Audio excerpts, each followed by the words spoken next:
Halo guys, masih bersama dengan saya di channel ini.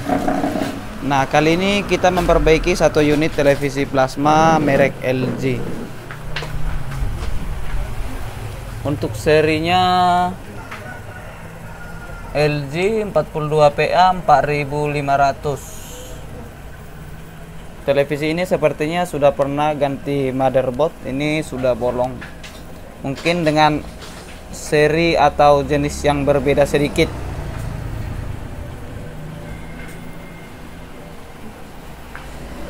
Ini ada nomor teleponnya. Nah, untuk kondisinya mari kita hidupkan dari kontak AC-nya.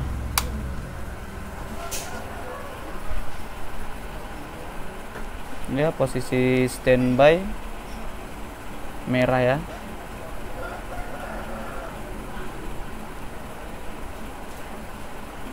Indikatornya hanya kedip sekali ketika tombol powernya ditekan. Dia tidak mau start.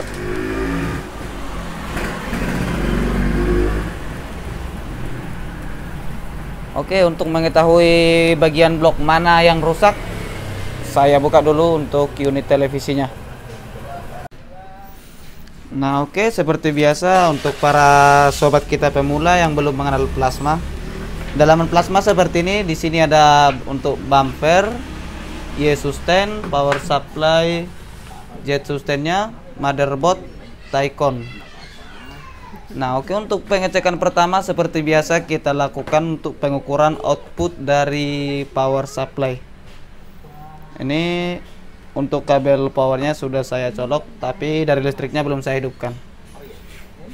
Ini groundnya saya tempel di sini, dan di sini ada label untuk tegangan VS, 5 volt dan VA. Jadi saya ukur dulu untuk tegangan VS-nya. Ini saya start. Naiknya cuma 2 volt atau 1 komaan, sekitar 1,8 tadi. Ini saya coba tekan untuk powernya. Ya, naik cuma 1,2 volt. Ini untuk label VS-nya tertulis di sini 203 volt untuk VS. 205 volt. Untuk VE 55 volt dan 5 volt. Itu output dari power supply ke Z-sustain. Dari Z-sustain menyeberang lagi ke lewat kabel ke Y-sustainnya. Nah, oke, untuk langkahnya ini, langkah selanjutnya saya copot dulu untuk konektor dari power supply ke Z-sustainnya. Karena ini konektor ke Y-sustainnya berasal dari Z-sustainnya. Saya copot satu dari power supply ke Z-sustainnya. Kita ukur kembali untuk tegangan VS-nya. Untuk normalnya power supply dan motherboard pada plasma LG ini, kalau power supply normal dan motherboard normal, kita buka ini dari konektornya ke Z-sustain dan Y-sustainnya, VS-nya ini keluar. VS, VE dan 5 volt. Oke, saya hidupkan. Tegangannya normal 205 volt. Dan untuk 5 voltnya keluar normal dia. Dan VL 55 volt. Nah, ini sesuai dengan label yang tertulis di bodi televisi ini. Berarti kemungkinan besarnya bermasalah pada Z-sustain, Y-sustain atau bumper. Karena jika pada sirkuit Y-sustain, Z-sustain dan bumper short atau rusak, power supply-nya protect dan motherboard-nya juga. Tegangan output dari power supply langsung drop. Jadi untuk langkah selanjutnya saya buka terlebih dahulu untuk Z-sustain, Y-sustain, dan itu saja terlebih dahulu. Bumpernya belakangan. Nah, di sini untuk baut-baut pada jet sustain dan jet sustain sudah saya buka semua. Tapi sebelum melakukan perbaikan ada baiknya periksa dulu untuk ground dari jet sustainnya ke layar. Di sini periksa dulu dia, mana tahu untuk jalur ground ini sudah gosong atau terbakar. Jika jalurnya sudah gosong, sebaiknya tidak usah melakukan perbaikan lagi. Atau jika masih bisa dia kali terlebih dahulu sebelum melakukan perbaikan atau pengetesan pada unit televisinya. Karena jika ini sudah terbakar, sobat melakukan pengetesan mungkin layarnya ini akan terbakar atau jet sustain dan jet sustainnya akan termakan kembali. Nah, selanjutnya saya melakukan pemeriksaan atau pengecekan pada blok Y dan Z-nya. Oke, untuk blok Y dan Z sustainnya sudah saya buka. Jadi saya bersihkan sedikit terlebih dahulu untuk debu-debunya biar nampak kebocoran atau meletup pada komponen-komponen pada blok YZ-nya ini. Jadi pertama-tama kita lakukan adalah melakukan pengecekan visual pada komponen di blok YZ-nya ini. Terutama pada kapasitor-kapasitor keramik ini. Seperti ini kapasitor keramiknya biasanya ada yang sering pecah.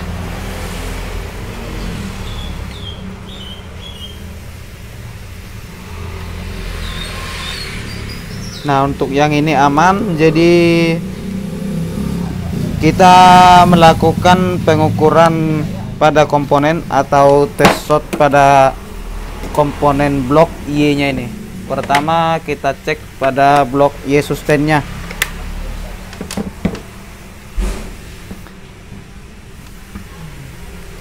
Biasanya untuk jenis televisi LG Plasma ini sering short atau konslet pada IGBT di SAS up dan SUS down nya. Untuk SAS up nya ada di bagian ini dan SUS down nya ini ada ini SUS DNC lem, ini blocking, dan ini SAS up lem. Oke, kita melakukan tes shot kalibrasi atau kali 1 ohm.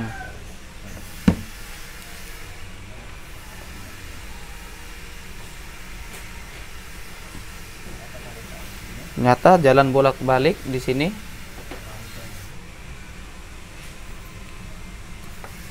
Ini karena satu jalur, ini dioda, ini IGBT MOSFET dioda. Ini untuk gate-nya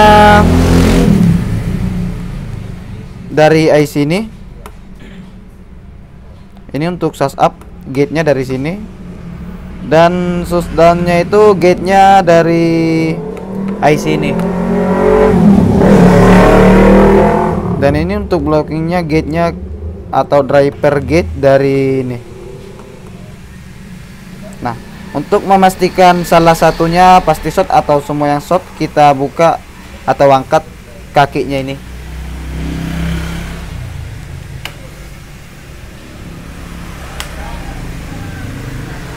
Kita tidak perlu membuka sekali semua, kita cukup angkat kakinya untuk memastikan IGBT mana yang short atau diodanya.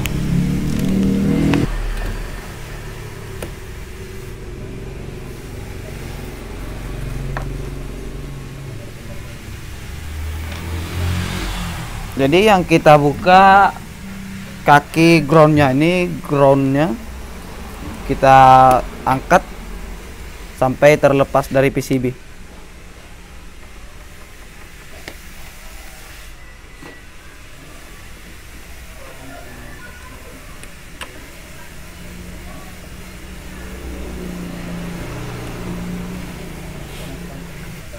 Saya menggunakan pinset saja karena ujungnya kebesaran yang tadi. Angkat sedikit, sekira sudah terangkat, kita sedot untuk timahnya.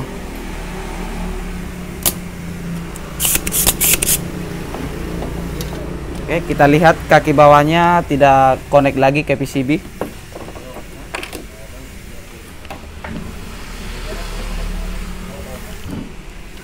Nah, kita ukur pada blok PCB-nya. Masih short.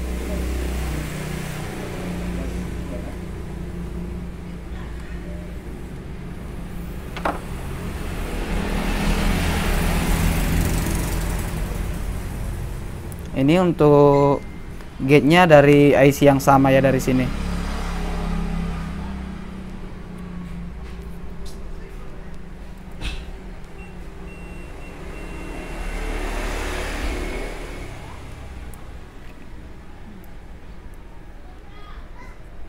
Angkat sedikit, baru sedot.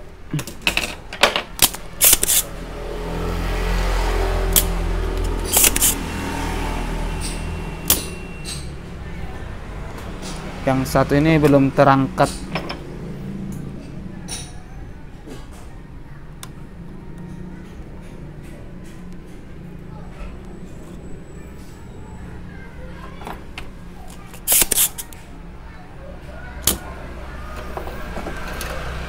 Oke, mari kita ukur kembali.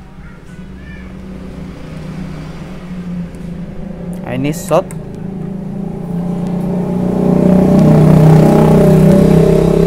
RJP 63K2. Dia tidak connect lagi ke PCB. Oh, masih connect. Oh, yang ini belum terbuka satu lagi.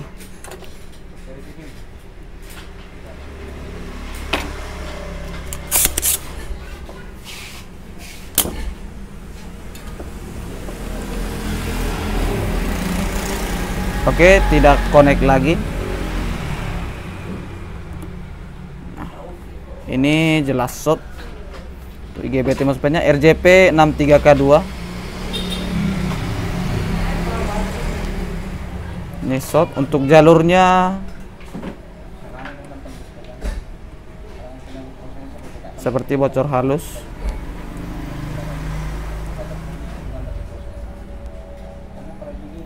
Ini sudah terlepas semua apa tidak ya? Sepertinya ini belum terlepas, makanya ada bocor halusnya.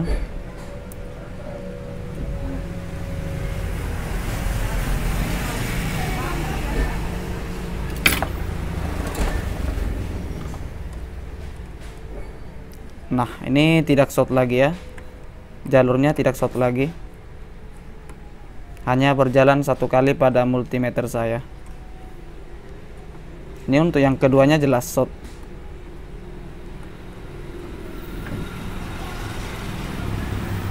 Nah, sekarang kita buka lagi yang di bagian suspennya itu. Ini bagian blockingnya tidak short ya. Di sini short. Oke, seperti tadi kita buka untuk kaki-kakinya.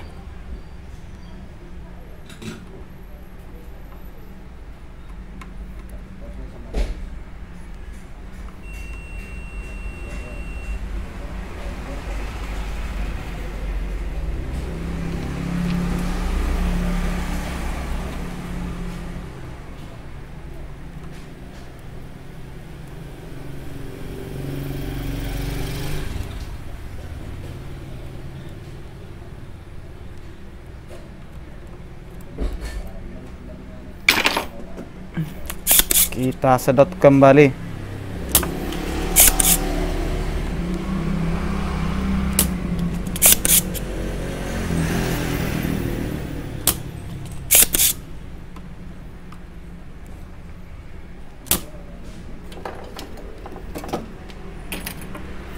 Pastikan sudah terlepas. Oke, langsung saja kita ukur.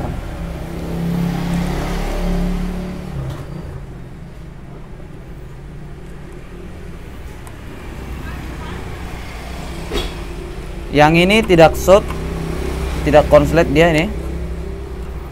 Satu unit saja ini short. jalurnya tidak short lagi. Ini untuk nomornya RJP 30H2A.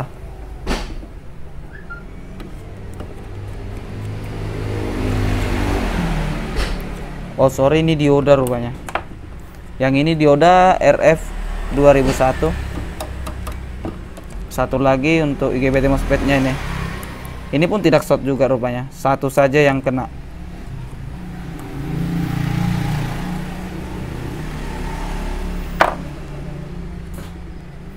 Oke lah, saya akan buka untuk komponen yang rusak ini. Yang short.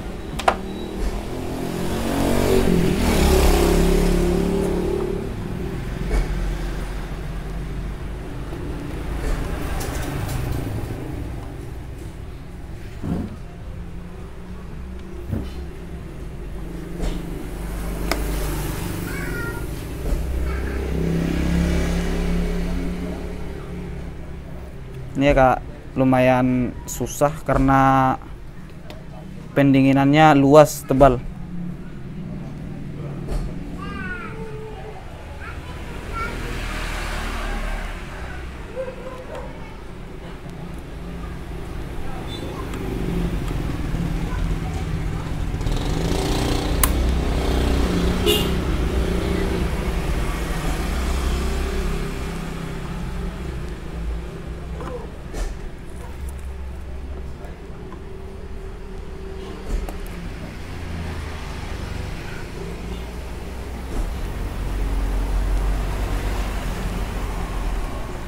Susah ya guys, susah. Ya, terbuka.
Kita kasih timah seluruh pinggirannya biar gampang sedikit.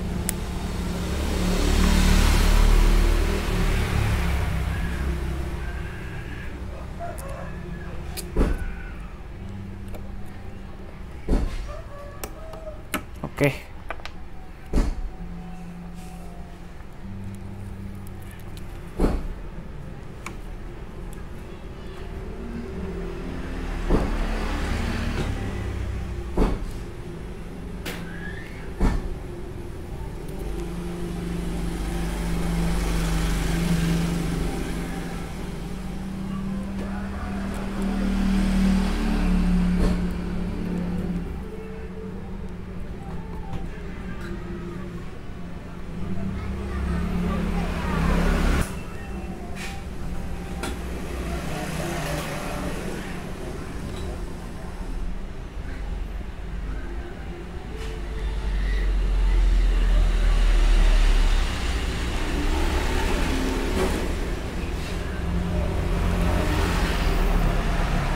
Sepertinya jika kita menggunakan panas solder yang tanggung, solder kita bakalan lengket, tidak bisa bergerak di sini.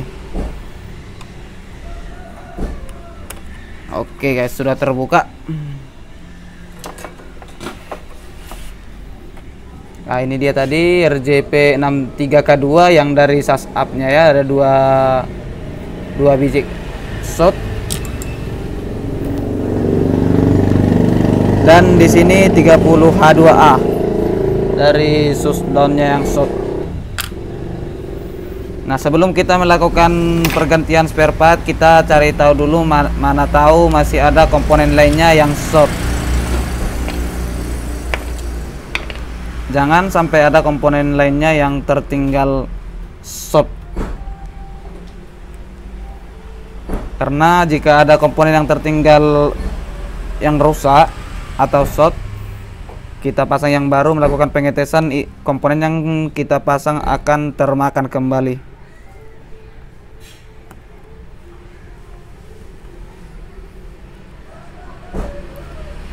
Sepertinya di sini kena juga.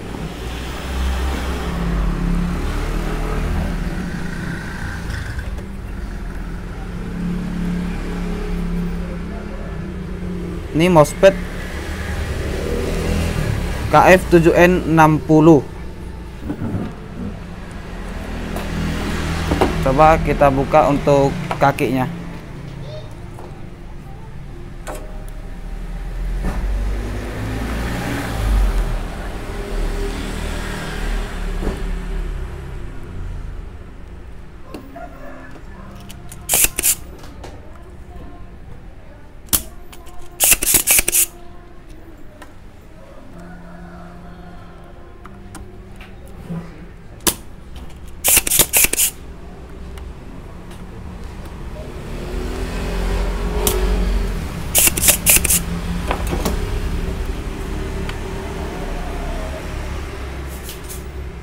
Tidak tersambung ke PCB, kita ukur dulu. Ya, short. Untuk gate-nya sudah short ke drain.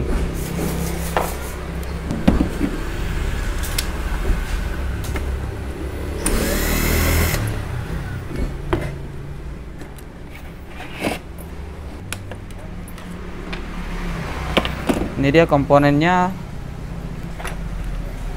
KF7N60.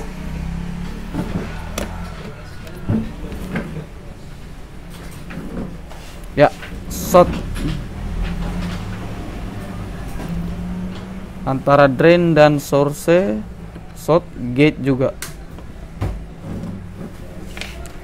Nah, oke, kita cari lagi komponen yang short, mana tahu masih ada. Atau dioda-dioda penyiara yang short.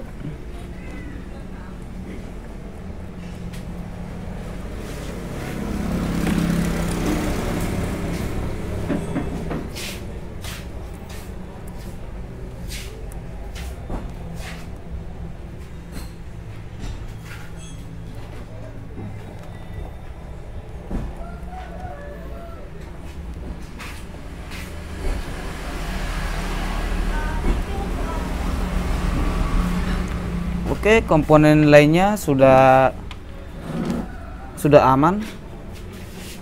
Tidak ada lagi yang short seperti dioda.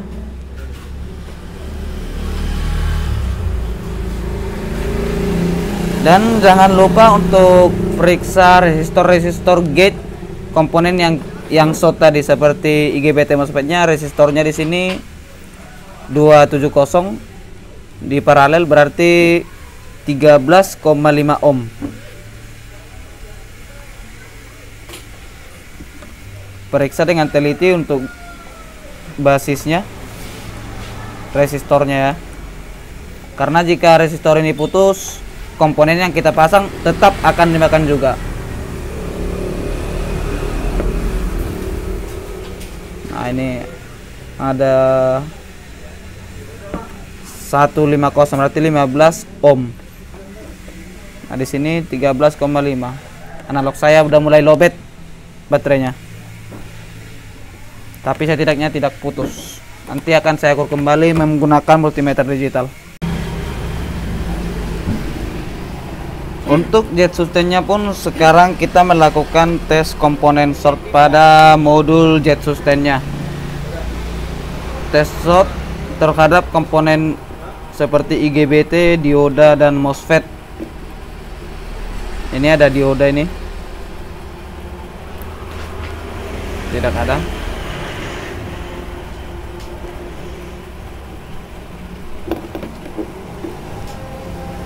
Ini IGBT.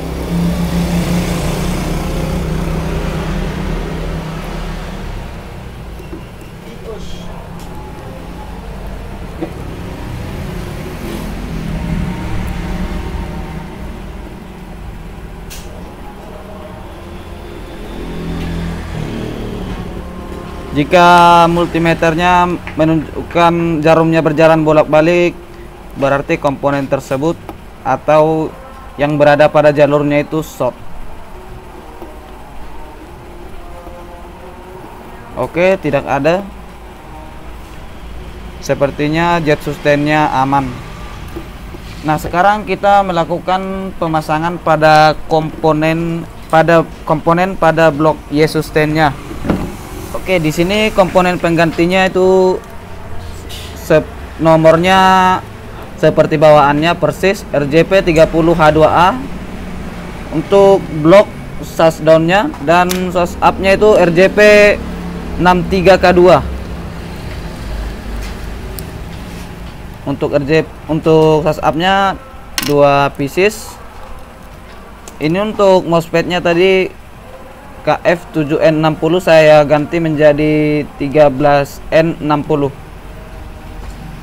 yaitu 13 ampere 600 volt.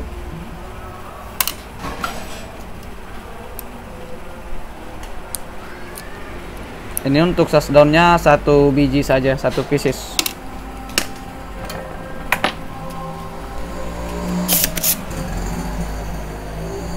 Kakinya tapaknya kita ratakan dulu biar pemasangannya terlihat rapi atau bagus. RJP63K2. Oke, posisinya masih kurang.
Oke, setelah pergantian atau setelah pasang semua komponen yang short tadi, sebaiknya kita cek kembali. Siapa tahu masih ada yang ketinggalan. Yang penting harus teliti. Jangan sampai ada komponen short yang tersisa. Oke, setelah itu jangan lupa untuk pengecekan resistor pada gate komponen-komponen yang short tadi.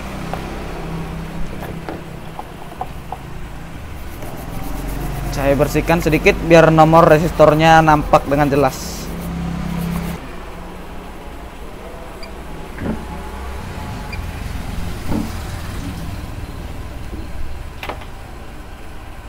Nah, di sini 270 berarti 27 ohm di paralel. 13. Betul. Di sini sama juga. Oke, mantap. Dan di sini sama juga. Mantap. Oke, paten.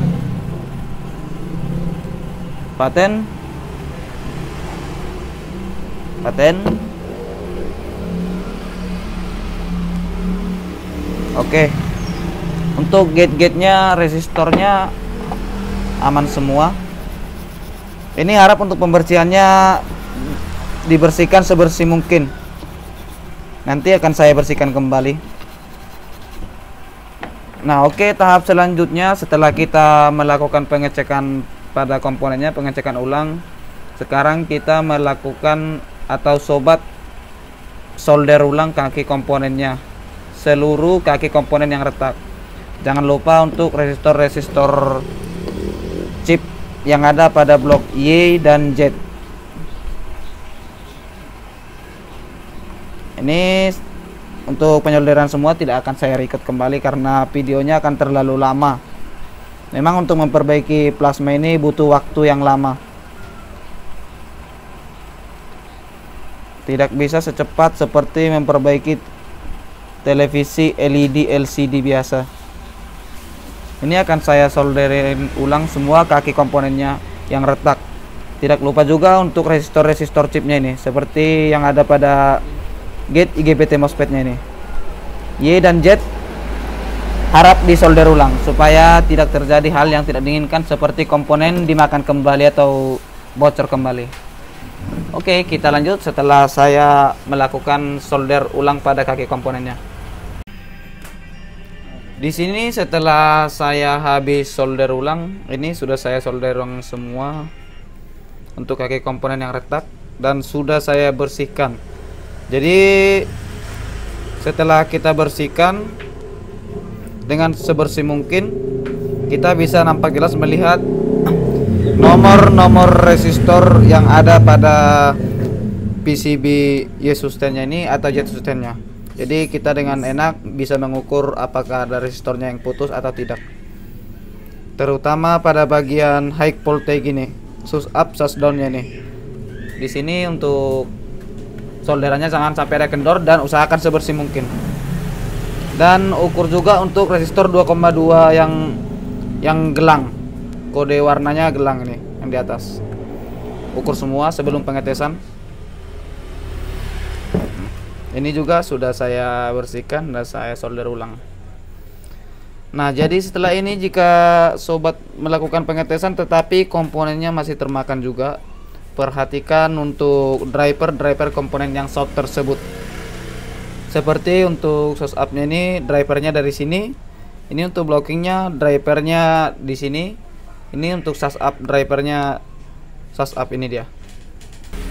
Nah, oke, sekarang saya akan melakukan pengetesan ini pada unit televisinya. Sebelum kita melakukan pemasangan sustainnya pada tempatnya, sebaiknya kita ukur dulu untuk bumpernya, hanya pengukuran sekedar atau dasar saja, yaitu pada elko bumper 100 mikro 16 volt di posisi ohm ya. Pengukuran normalnya ini hanya berjalan 1 kali. Jika sudah berjalan 2 kali, harap melakukan pengecekan pada bumper tersebut.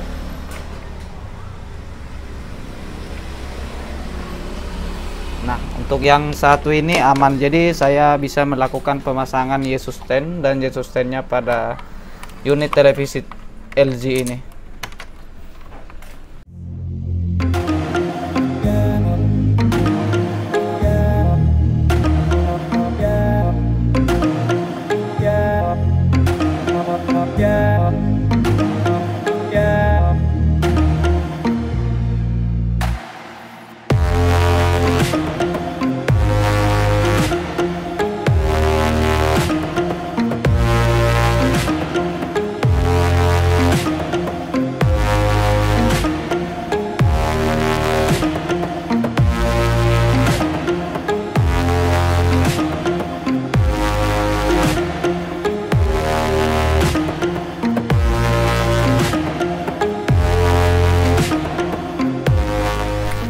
Nah, seperti ini sudah terpasang semua konektornya, harap pastikan terhubung dengan bagus.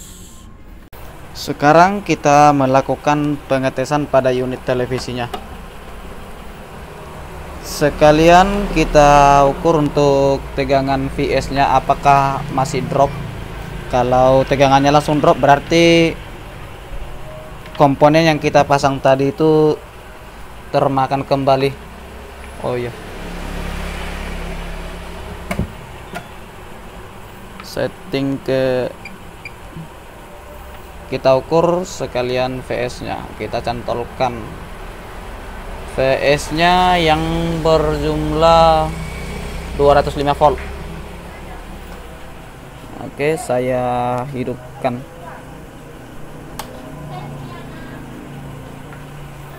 VS nya sudah naik 205 volt. Kita tunggu sebentar apakah drop atau hilang.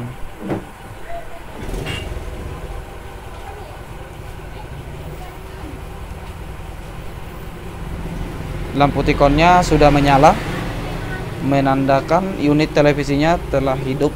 Coba kita lihat ke tampilan layar. Wow, televisinya hidup. Sepertinya normal. Oke lah, paten.